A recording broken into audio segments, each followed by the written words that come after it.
चलिए विस्तार से खबरें देखते हैं। अनलॉक 1 जब से शुरू हुआ है, देश में कोरोना के जो बढ़ने की रफ्तार है वो कुछ बेलगाम सी होती हुई दिख रही है। रोजाना करीब 10,000 नए केसेस सामने आ रहे हैं। एक बार फिर से पिछले 24 घंटों में 9,987 नए मरीज जुड़ गए हैं। इसके साथ ही देश में कोरोना संक्रमण की संख्या 2,60,000 के पार चली गई है। वहीं मुंबई में कोरोना पॉजिटिव की संख्या 50,000 के ऊपर हो चली है। दिल्ली के हालात भी लगातार बिगड़ रहे हैं और आज दिल्ली के डिप्टी सीएम मनीष सिसोदिया ने कह दिया कि जून अंत तक नंबर 1 लाख के पार हो सकता है।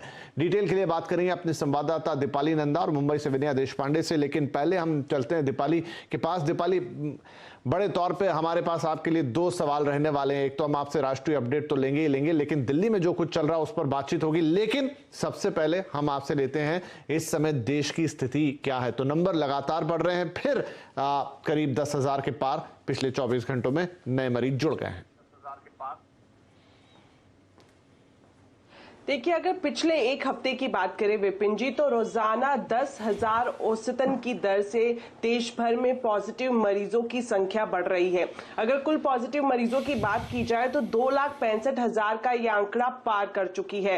अगर ऐसे लोगों की बात की जाए जिनकी मौत कोरोना से हुई है तो उनका नंबर भी लगातार बढ़ता जा रहा है, जो कि काफी चिंता की बात है, क्योंकि अब तक केंद्र सरकार इस बात पर अपना दावा पेश कर रही थी कि जो मोर्टेलिटी रेट है वो कम है देश में। लेकिन अब हम देख रहे हैं कि पिछले एक हफ्ते से जो मृत्यु दर है, जो जिन लोगों की मौत हो रही है, उनकी संख्या भी लगातार बढ़ती जा रही है। आज भी ग्रुप ऑफ मिनिस्टर की एक हाई लेवल मीटिंग हुई जिसकी अध्यक्षता केंद्रीय स्वास्थ्य मंत्री डॉक्टर हर्षवर्धन ने की। उसमें मुख्य तौर पर फोकस ये किया गया कि अब राज्यों को इस तरह की स्ट्रैटेजी बनानी है जिसको डिस्ट्रिक्ट लेवल पर इंप्लीमेंट किया जा सके। खास तौर पर जो कंटेनमेंट जोन है वहां पर काफी बारीकी से नजर रखी जाए, क्योंकि हम देख रहे थे जब हम लॉकडाउन के दूसरे और तीसरे चरण में थे तो कंटेनमेंट जोन की संख्या कम हो रही थी, लेकिन जब से अनलॉक फेज 1 में हमने प्रवेश किया है, कंटेनमेंट जोन की संख्या भी लगातार बढ़ती जा रही है, जो कि एक काफी बड़ी चिंता केंद्र सरकार के लिए है। अगर हम राज्यों की बात करें तो महाराष्ट्र, तमिलनाडु, दिल्ली, ये 3 राज्य हैं जिसको लेकर लगातार चिंता बढ़ती हुई दिखाई दे रही है, क्योंकि अगर हम करीब पिछले 1 से 1.5 महीने का पूरा एनालिसिस करें तो किसी भी तरह की राहत की खबर इन राज्यों से आती हुई नहीं दिखाई दे रही है। अब एक बड़ी जिम्मेदारी जो हेल्थ सेक्रेटरी है प्रीति सूदन, उनको दी गई है कि उनकी अध्यक्षता में भी एक कमेटी बनाई गई है जो राज्यों के साथ अब रोजाना तालमेल बैठाकर किस तरह से कोरोना को टैकल किया जाए, बढ़ती हुई संख्या को कम किया जाए, रोक लगाई जाए, इस पर स्ट्रैटेजी बनाएगी। राइट, तो ये है सूरत हाल इस वक्त देश में। चाहे वो स्वास्थ्य मंत्री हो, चाहे स्वास्थ्य सेक्रेटरी हो, वो इस समय सघन कार्य में लगे हुए हैं कि किस तरीके से आप, जबकि अनलॉक हो रहा है उसमें जो स्थिति थोड़ी असामान्य की तरफ जा रही है उसे कैसे संभाला जाए।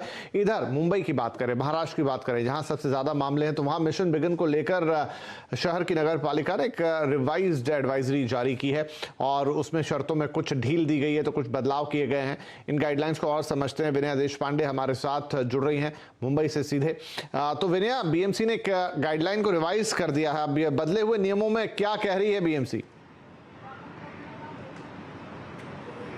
जी विप्लव जी, अब सबसे ज्यादा महत्वपूर्ण इसमें 2 बातें हैं। एक तो आज जो गाइडलाइन उन्होंने रिवाइज करी है, सबसे अहम मुद्दा जो है वो ये है कि अब मुंबई में दुकानें दिन भर चालू रह पाएंगी। अगर हम पहले की गाइडलाइन देखें तो शाम को 5 बजे तक ही दुकानों को चालू रखने की अनुमति थी, लेकिन पिछले 2-3 दिनों से जब से दुकानें खुली हैं तब से हम देख रहे हैं कि मुंबई में लगातार भीड़ दुकानों के बाहर जमी ही पड़ी है।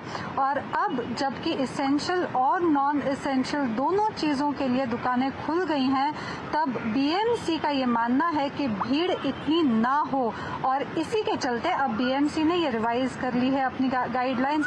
अब इसके मुताबिक हफ्ते में 6 दिन, सोमवार से शनिवार, सुबह से लेकर शाम तक पूरे वर्किंग आवर्स में दुकानें खुली रह पाएंगी। बस एक बात ये है जो अहम है और जो सबको याद रखनी है, वो ये है कि महाराष्ट्र में अभी भी कर्फ्यू कर्फ्यू जारी है जो कि रात के समय का है। रात के 9 बजे से सुबह 5 बजे तक महाराष्ट्र राज्य में कर्फ्यू लगा पड़ा है और इसी के चलते दुकानें 9 बजे के पहले ही बंद होनी चाहिए। महाराष्ट्र की जो रिटेलर्स एसोसिएशन है उन्होंने अपने दुकानदारों से ये भी कहा है कि दुकानें 7:30-8 बजे तक बंद की जाएं ताकि जो दुकानों में काम करने वाले लोग हैं वो अपने अपने घरों में रात 9 बजे तक आराम से सावधानी से पहुंचे। दूसरी बात जो कि कायम है, जो इस रिवाइज्ड गाइडलाइन में नहीं बदली गई है, वो ये कि रास्ते के सिर्फ एक तरफ की ही दुकानें एक दिन खुली रह पाएंगी और दूसरे दिन दूसरे तरफ की दुकानें खुली रह पाएंगी। ये जो ऑल्टरनेट डे का अरेंजमेंट महानगर पालिका ने किया है मुंबई के दुकानों के लिए, ये वैसा ही रहेगा, उसमें कोई भी बदलाव नहीं है। बदलाव सिर्फ वक्त के बारे में है। अब पूरा दिन दुकानें शुरू रहेंगी। ये सिर्फ इस चीज के मद्देनजर रखते हुए है कि भीड़ काफी बढ़ रही थी इन दुकानों में पिछले 2 से 3 दिनों में और महानगर पालिका का ये मानना है कि भीड़ अगर काबू में ना आए तो कोविड इससे ज्यादा फैल सकता है, क्योंकि हम देख रहे हैं कि महाराष्ट्र में अब तक 88,000 से ऊपर केसें रजिस्टर हो चुकी हैं। इनमें से 50,000 से ऊपर कोविड केसेस सिर्फ मुंबई से आई हुई हैं। पिछले 24 घंटों में जो 107 मौतें राज्य में रजिस्टर हुई हैं, इनमें से 61 मौतें सिर्फ मुंबई से हैं। तो मुंबई काफी परेशानी का मामला अभी भी बना दिखाई देता है हमें और इसी के चलते हुए महानगर पालिका ने अब ये निर्णय ले लिया है। राइट, तो मुंबई में दुकानें फुल टाइम खोलने की इजाजत दे दी गई है, ऑड इवन में ही खुलेंगी। और एक जानकारी और जोड़ देता हूं कि संडे के दिन उन्होंने दुकानें बंद रखने की भी बात कही है। संडे पूरी तरह से दुकानें बंद रहेंगी और साथ में ये जो विना बता रही है कि 50,000 के ऊपर मुंबई का आंकड़ा, 88,000 के ऊपर पूरे महाराष्ट्र का आंकड़ा और ये प्रदेश और शहर दोनों अब भी बड़ी चिंता के विषय। इधर दिल्ली में भी हालात सामान्य नहीं है। दिल्ली सरकार अब भी यही कह रही कि दिल्ली में सिर्फ दिल्ली वालों का इलाज होना चाहिए। कल की लेफ्टिनेंट गवर्नर अनिल बैजल ने कहा था कि दिल्ली में सबका इलाज होगा। दिल्ली के डिप्टी सीएम मनीष सिसोदिया के मुताबिक इस महीने के आखिर तक दिल्ली में 1 लाख और जुलाई के अंत तक 5.5 लाख केस हो जाएंगे। डबलिंग भी अब 12 से 13 दिन में हो रही है। ऐसे में बेड की भारी किल्लत हो सकती है। वहीं हेल्थ मिनिस्टर सत्येंद्र जैन का कहना है कि दिल्ली में कम्युनिटी स्प्रेड हुआ है, लेकिन कम्युनिटी स्प्रेड टर्म देने का हक सिर्फ केंद्र सरकार के ही पास है। दिल्ली के अंदर बहुत सारी बड़ी संख्या के अंदर जो केसेस आ रहे हैं उनका कॉन्टैक्ट पता नहीं लग रहा है और कई सारी जगह जैसे टेस्ट कराया, इवन एलजी हाउस में भी टेस्ट कराया है तो कई सारे लोग निकले थे, उनका सोर्स पता करना मुश्किल था। तो दिल्ली के अंदर अब हम टेक्निकलिटी में ना जाएं और कल एम्स के डायरेक्टर ने खुद कहा था कि दिल्ली के कंटेनमेंट जोन्स में कम्युनिटी स्प्रेड है, परंतु क्योंकि टेक्निकल इशू है और इसके बारे में फैसला केंद्र सरकार ही कर सकती है, वही बता सकते हैं कि कम्युनिटी स्प्रेड है या नहीं। हम तो कैसे स्प्रेड है, हम तो ये कह सकते हैं भाई स्प्रेड है, दिल्ली में बढ़ रहा है, बहुत तेजी से बढ़ रहा है। अब उसका वर्ड जो कम्युनिटी स्प्रेड वर्ड यूज करने की अधिकार तो केंद्र सरकार के पास वही बता पाए। 12-13 दिन में दिल्ली में कोरोना के केसेस डबल हो जा रहे हैं। 15 जून तक 44,000 केसेस होंगे और करीब 6,600 बेड्स की आवश्यकता होगी। 30 जून तक 1 लाख केसेस पहुंच जाएंगे और 15,000 बेड्स की आवश्यकता होगी। 15 जुलाई तक करीब 2.25 लाख केसेस हो जाएंगे और 33,000 बेड्स की आवश्यकता होगी। 31 जुलाई तक करीब 5.5 लाख केस पहुंच जाएंगे दिल्ली में और उसके लिए करीब 80,000 बेड्स की आवश्यकता होगी। कम्युनिटी स्प्रेड पर भारत सरकार के अधिकारीगण भी आए हुए थे। उनका कहना था कि अभी दिल्ली में कम्युनिटी स्प्रेड की स्थिति नहीं है। तो दिल्ली का पूरा मामला अब राज्य सरकार और केंद्र के बीच उलझ गया। अनिल बैजल साहब जो कि लेफ्टिनेंट गवर्नर है वो भी आ गए हैं, जो कि केंद्र की नुमाइंदगी करते हैं वहां पर। दीपाली के पास फिर चलेंगे। तो दीपाली, एक तरफ तो दिल्ली के हालत नाजुक है और दूसरा कम्युनिटी स्प्रेड है या नहीं है। राज्य सरकार का अपना हिसाब किताब है, केंद्र का अपना है। इलाज करने पर भी मामला तनातनी में उलझा हुआ है। इस वक्त कहां पहुंची है, कोई रेजोल्यूशन है या कोई सुलह दोनों के बीच में होती नजर आ रही? क्योंकि आखिर में नुकसान लोगों का होगा। बिल्कुल आपने सही कहा विपिन जी कि एक तरफ कोरोना के मामले लगातार राजधानी दिल्ली में बढ़ रहे हैं और वहीं हम देख रहे हैं कि उपराज्यपाल और दिल्ली सरकार के बीच एक बार फिर से ठन गई है। अरविंद केजरीवाल की तरफ से यह फैसला लिया गया था कि कोरोना के बढ़ते हुए मामलों को देखते हुए दिल्ली के हॉस्पिटल्स में सिर्फ दिल्ली वालों का इलाज किया जाए, लेकिन वहीं अनिल बैजल ने पूरी दिल्ली का एनालिसिस करते हुए ये कहा कि दिल्ली में न सिर्फ दिल्ली बल्कि अलग अलग राज्यों के लोग भी रहते हैं। अगर किसी वजह से उन्हें मेडिकल ट्रीटमेंट की जरूरत पड़ती है तो उनके लिए भी हॉस्पिटल्स के दरवाजे खोले जाने चाहिए। इसलिए उन्होंने दिल्ली सरकार के फैसले को नकारते हुए अपनी एक ओवर रूलिंग करी कि दिल्ली में सबका इलाज किया जाएगा। मामला यहीं तक सीमित नहीं है। आज जिस तरह से दिल्ली डिजास्टर मैनेजमेंट अथॉरिटी की एक बैठक की गई जिसमें उपराज्यपाल शामिल थे, दिल्ली के उप मुख्यमंत्री मनीष सिसोदिया शामिल थे। हालांकि केजरीवाल को इस बैठक का नेतृत्व करना था, लेकिन जिस तरह से हम जानते हैं कि आज सुबह ही उनका कोरोना टेस्ट हुआ है और वो आइसोलेशन में है, इसलिए वो बैठक में शामिल नहीं हो पाए।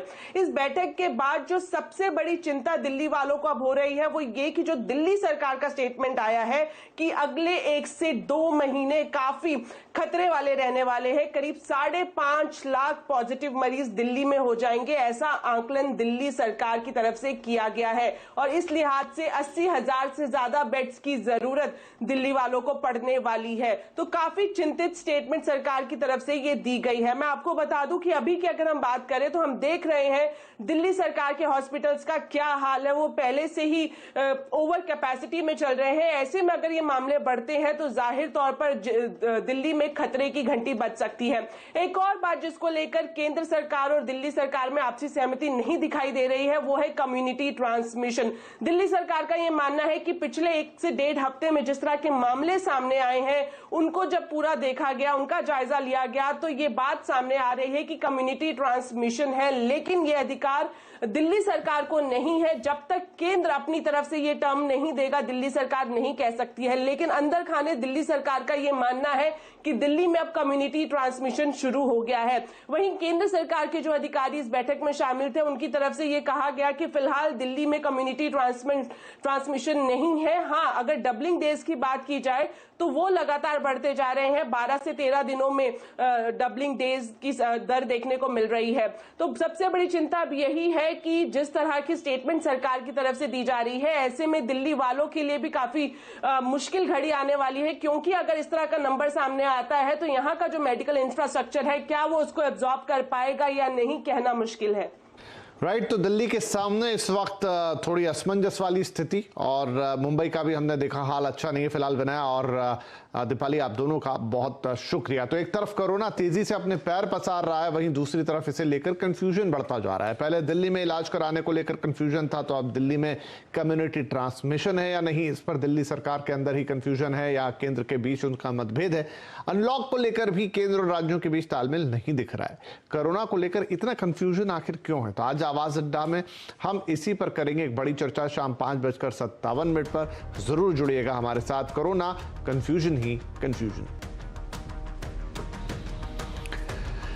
राइट, तो कोरोना अपडेट हो गया और अब मार्केट अपडेट ले लेते हैं। आज बाजार पर क्या रहा? दिन की शुरुआत मजबूत हुई थी, लेकिन ये तेजी थामने में बाजार नाकाम रहा और निफ्टी 10,050 के नीचे बंद हुआ। वहीं निफ्टी बैंक ने भी दिन के ऊपरी स्तर से 900 अंक गंवा दिए। आज टेल गैस, मेटल, आईटी शेयरों में बिकवाली देखने को मिली।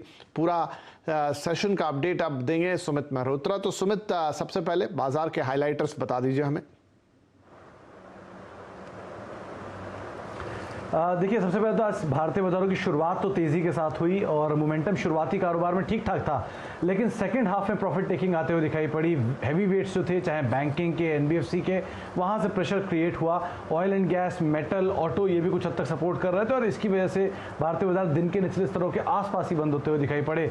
एक सेक्टर जो आउट परफॉर्म कर रहा था वो था फार्मा। एक स्ट्रॉन्ग बाइंग पूरे फार्मास्यूटिकल स्पेस में आते हुए दिखाई पड़ी, लेकिन ब्रॉडर बेस सेलिंग थी, तो मिड कैप, स्मॉल कैप में भी आज दबाव देखने को मिला। और फार्मा को अगर छोड़ दो तो सभी इंडिसेस जो थे वो आज लाल निशान में ही बंद होते हुए दिखाई पड़े। तो एक लगातार मोमेंटम के बाद, तेजी के बाद स्लाइटली प्रॉफिट टेकिंग आप कह सकते हैं और डे लो के आसपास ही मार्केट्स हायर लेवल से बिकवाली के बाद बंद होता हुआ दिखाई पड़ा। एक्शन कहां था सुमित आज? देखिए, पहले निफ्टी के बढ़ने वाले शेयरों की बात की जाए तो सबसे पहला नाम तो फार्मास्यूटिकल से ही आता है। डॉक्टर रेड्डी और सन फार्मा, ये दोनों कुछ हद तक कमान संभाल रहे थे तेजी की तरफ। इसके अलावा इंडसइंड बैंक और भारतीय इन्फ्राटेल में भी खरीदारी देखने को मिली। बिकवाली वाले शेयरों में सबसे पहला नाम आईसीआईसीआई बैंक का, विप्रो, बीपीसीएल और टाटा मोटर्स कुछ नाम, जहां पर आज के सत्र में दबाव आता हुआ दिखाई पड़ा। निफ्टी में मिड कैप इंडेक्स में आज कमान संभाली बीएचईएल ने, एक जोरदार मूव खबर आई, खबर के बाद इंपैक्ट 11-12% तक की तेजी। आरबीएल बैंक एक रिकॉर्ड वॉल्यूम्स के साथ आज खरीदारी आते हुए दिखाई पड़ी। जीएमआर इंफ्रा और मुथूट फाइनेंस जो कि अपने रिकॉर्ड स्तरों के आसपास ही बंद हुआ, तो ये कुछ शेयर जहां पर तेजी रही मिड कैप में। लेकिन गिरने वाले शेयरों में आरईसी, एनबीसीसी, सीईएससी और यूनियन बैंक, कुछ ऐसे नाम जो कि बैंकिंग फाइनेंशियल स्पेस से जहां पर प्रेशर क्रिएट होता हुआ दिखाई पड़ा। एफएनओ गेनर्स में भी आरबीएल और बीएचईएल की तरफ से एक अच्छी खरीदारी रही। जीएमआर और डॉक्टर रेड्डीज कुछ और ऐसे नाम जो कि एफएनओ में टॉप गेनर्स बनकर बंद हुए। टॉप लूजर्स में आज प्रॉफिट टेकिंग रही। आइडिया के अंदर एक लगातार तेजी का 12-13% टूटा। पीवीआर नंबर्स के बाद फिसला। जसडल और आरईसी में भी दबाव देखने को मिला। बैंकिंग और एनबीएफसी लूजर्स में टॉप लूजर रहे आईसीआईसीआई बैंक, एक्सिस बैंक या फिर आईडीएफसी फर्स्ट। इसके अलावा एनबीएफसी में से सबसे ज्यादा बिकवाली रही आईबी हाउसिंग में, श्रीराम ट्रांसपोर्ट में, बजाज फाइनेंस जो कि नंबर्स के बाद जो कि लगातार चला, उसके बाद अब कुछ प्रॉफिट टेकिंग आते हुए दिखाई पड़ रही है। एम&एम फाइनेंस जहां पर भी बिकवाली आज होते हुए दिखाई पड़ी। इसके अलावा दो और प्रोमिनेंट सेक्टर जो कि आज दबाव में रहे, उसमें एक था ऑयल एंड गैस और दूसरा था metal space. Oil and gas से आज दबाव रहा गेल और तमाम ओएमसीज में, जैसे कि बीपीसीएल, एचपीसीएल, आईओसी में। और मेटल में आज प्रेशर देखने को मिला Hind copper, JSW steel, Hindalco SAIL जैसे शेयरों में, जहां पे आज कुछ हद तक प्रेशर आता हुआ दिखाई पड़ा। फार्मा के लिए आज दिन अच्छा था, चाहे आप लुपिन देख लें, औरो देख लें या फिर डॉक्टर रेड्डी, सन फार्मा, कैडिला, किसी का भी नाम उठा के देख लें, सब में एक अच्छी बाइंग आते हुए दिखाई पड़ी। और आखिरी में जहां पे नंबर्स का इंपैक्ट रहा, उसमें दोनों मल्टीप्लेक्स शेयर पीवीआर और राइनॉक्स दबाव देखने को मिला। सेंचुरी एनका और ग्रेफाइट इंडिया कुछ और ऐसे नाम जहां पे नंबर्स के बाद आज कुछ हद तक मूव आता हुआ दिखाई पड़ा। राइट, बहुत शुक्रिया आप सुमित इस मार्केट अपडेट के लिए। और यहां पर लेंगे एक छोटा सा ब्रेक के बाद पीएम के आत्मनिर्भर भारत योजना के ऐलान के बाद स्वदेशी मैन्युफैक्चरिंग की ग्राउंड रिपोर्ट आपको दिखाएंगे इस छोटे से ब्रेक के बाद।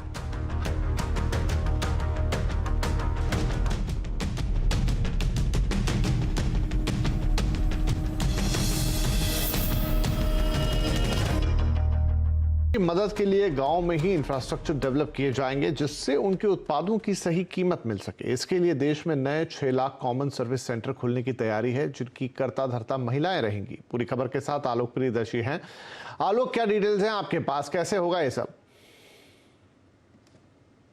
जी हाँ, बिल्कुल। किसानों के हितों को ध्यान में रखते हुए सरकार ने पिछले हफ्ते ही 2 ऑर्डिनेंस पास किया है और इसे जमीनी स्तर पर उतारने की तैयारी भी शुरू हो गई है। सरकार चाहती है कि कृषि आधारित ग्रामीण अर्थव्यवस्था तैयार हो, जिसमें किसानों को उनकी उपज की सही कीमत मिल सके और उसकी मार्केटिंग हो सके और साथ ही इसको सीधे तौर पर एक्सपोर्ट करने के लिए भी बुनियादी ढांचा तैयार हो सके। इसलिए सरकार अब कॉमन सर्विस सेंटर के जरिए एक बुनियादी ढांचा ग्रामीण स्तर पर तैयार करना चाहती है। जो सीएनबीसी आवाज को जानकारी मिली है उसके मुताबिक सरकार करीब 6 लाख कॉमन सर्विस सेंटर अगले साल तक खोलेगी, यानी कि अगले साल मार्च तक लगभग हर गांव में एक कॉमन सर्विस सेंटर होगा। और मैं बता दूं कि अभी देश में करीब 3 लाख कॉमन सर्विस सेंटर काम कर रहे हैं, लेकिन सरकार का इस पर फोकस है कि ये जो नए कॉमन सर्विस सेंटर खोले जाएं उनकी कर्ता धर्ता महिलाएं हों, यानी कि महिलाओं के जरिए ही इन पूरे कॉमन सर्विस सेंटर का संचालन हो। अभी मैं बता दूं करीब 7,000 ऐसे कॉमन सर्विस सेंटर हैं जो कि विमेन सेल्फ हेल्प ग्रुप के जरिए चल रहे हैं और सितंबर तक उम्मीद है कि करीब 50,000 ऐसे सेंटर होंगे जो इन महिलाओं के द्वारा ही पूरी तरह से चलाए जाएंगे। इन कॉमन सर्विस सेंटर पर पूरी व्यवस्था होगी, ई कॉमर्स से लेकर तमाम व्यवस्थाएं होंगी और तमाम मार्केट अपडेट्स भी मिलेंगे, जिससे कि किसान अपनी उपज के लिए सही बाजार ढूंढ सके और वहां से सीधे एक्सपोर्ट भी कर सके। इसके अलावा कॉमन सर्विस सेंटर पे जो बुनियादी फैसिलिटीज हैं वो भी चलती रहेंगी, जैसे कि पैन कार्ड बनवाना, इलेक्शन संबंधित कामकाज, डिजिटल लेन देन, बैंकिंग और पेंशन संबंधी काम की चलते रहेंगे। लेकिन अब इन कॉमन सर्विस सेंटर का फोकस होगा कि किसानों को किस तरह से उपज को सही कीमत दिलाई जाए और उनकी सही तरीके से मार्केटिंग की जा सके। तो ये कॉमन सर्विस सेंटर पर सरकार ने एक बड़ा दांव खेला है। बहुत शुक्रिया इस जानकारी के लिए। और अब बात करेंगे सीएनबीसी आवाज की खास मुहिम, जिसके तहत हम उठा रहे हैं देश भर के छोटे कारोबारियों की आवाज जो जीएसटी लेट फीस से परेशान हो चुके हैं। इस खास मुहिम के जरिए हम सरकार से मांग कर रहे हैं कि आर्थिक दबाव झेल रहे छोटे कारोबारियों की जीएसटी लेट फीस को माफ कर दिया जाए। आइए सुनाते हैं आपको ऐसे ही छोटे कारोबारियों की दास्तां। गलती अकाउंटेंट ने की पर जीएसटी का लेट फीस कारोबारी को भरना पड़ रहा है। मेरे अकाउंटेंट की गलती के कारण मेरी जीएसटी का रिटर्न फाइल समय पर नहीं हो पाया, जिसके कारण मुझ पर लेट फीस की पेनल्टी जो कि 1,10,000 रुपये है वह सरकार द्वारा लगाई गई। आर्थिक मंदी और लॉकडाउन की वजह से मेरी फर्म को काफ़ी दिक्कतों का सामना करना पड़ा है।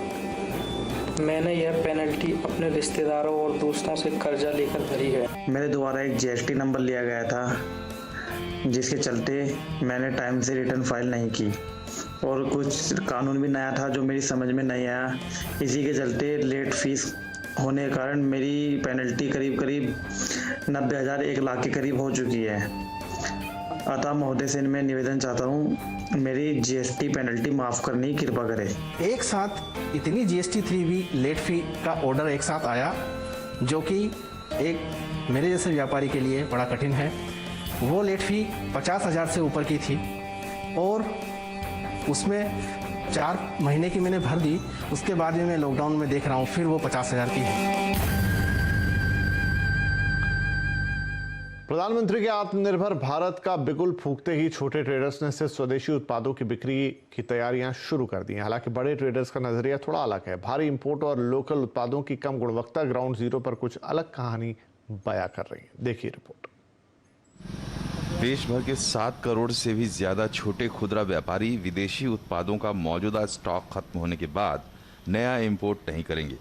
10 जून से देश भर में इस अभियान की शुरुआत की जा रही है।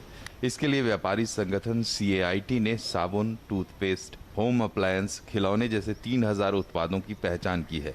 वहीं बड़े रिटेलर्स मान रहे हैं कि इलेक्ट्रिकल्स, FMCG सेगमेंट में विदेशी प्रोडक्ट की मैन्युफैक्चरिंग देश में ही हो रही है, जबकि इस कैटेगरी के देसी प्रोडक्ट या तो मार्केट में है ही नहीं या उनकी डिमांड नहीं है। लिहाजा डिमांड के हिसाब से ही वो आगे बढ़ेंगे। हमारे हिसाब से हमारा जितना पॉपुलेशन है और उन्हीं के लिए अगर हमने मैन्युफैक्चर सही ढंग से किया और पूरी प्रेरणा दिया अपने रिटेलर्स को कि बिजनेस में इंडिया में बना हुआ आइटम्स बेचे, तो बहुत से चीज़ें आगे बढ़ सकता है भारत देश में। हम यही चाहते हैं, अपने सभी रिटेलर्स के साथ में बैठकर के काम करें। वहीं इंपोर्टर्स अभी ये देख रहे हैं कि क्या भारी डिमांड को देसी उत्पादों से पूरा किया जा सकता है, क्योंकि 60% से ज्यादा पावर इक्विपमेंट, 89% से ज्यादा OT उपकरण, 88% मॉनिटर, 95% टेलीफोन के उपकरण, लेदर प्लास्टिक के 80% सामान, 81% खिलौने, 90% अम्ब्रेला स्टिक चीन और दूसरे देशों से आयात किए जा रहे हैं। सवाल है कि क्या इसका विकल्प जल्द तैयार हो पाएगा। फिलहाल तो इंपोर्टर पहले की तरह ही डिमांड के हिसाब से आयात के पक्ष में दिख रहे हैं। हमारी मार्केट, हमारे कंज्यूमर, हमें सिर्फ हिंदुस्तानी प्रोडक्ट से चाइनीज़ प्रोडक्ट को रिप्लेस करना है, जिसमें कुछ जगह हमें टेक्नोलॉजी चाहिए होंगी, कुछ जगह हमें बाहर से मशीनें चाहिए होंगी और इस तरीके से हम अपनी सिक्योर्ड मार्केट में भारतीय माल को बेच के भारतीय लोगों को जॉब दे सकते हैं। लेकिन इसमें एक नुकसान जो होगा वो है हमारी importer community. Made in India और स्वदेशी उत्पादों के बीच में ट्रेडर्स अपने हिसाब से फर्क तय कर रहे हैं, पर सबसे ज्यादा जरूरी है क्वालिटी और कॉस्ट, जिसके आधार पर कंज्यूमर अपनी चॉइस तय करेंगे। प्रकाश प्रियदर्शी, CNBC आवाज।